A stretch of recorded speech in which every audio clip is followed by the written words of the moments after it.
pentre tawel St Fagans, yn Nyffryn Elai, Bro Morgannwg. Mi godwyd y castell yn yr 11th ganrif ar 15 ar safle castell o'r canol oesoedd. Mi fu unwaith y meddiant y teulu Lewis o Gaerffili ac yna mi trosglwyddwyd o i'r Amgueddfa yn 1946 gan yr arglwydd Plymouth.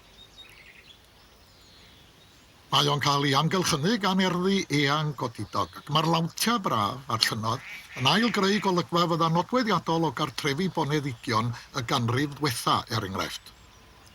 Ond gadewch i ni ddwad rwan at yr Amgueddfa fel y mae hi heddiw.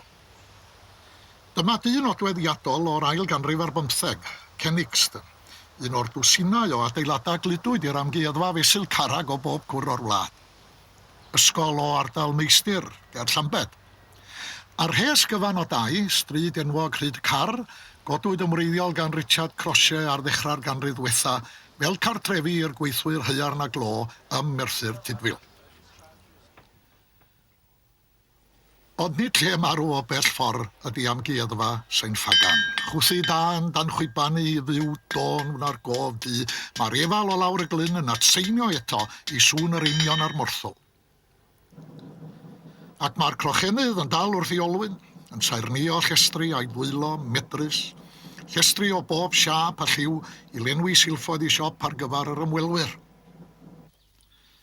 A does dim amser i segira am mecws y dderwen chwaith. Beth gwell y te nag arog fel bara ffres. A does dim rhyfedd fod galw mawr am y cynnyrch yn yr ardal. Ydy, mae'r Amgueddfa yn gyfoes ac yn fyw iawn.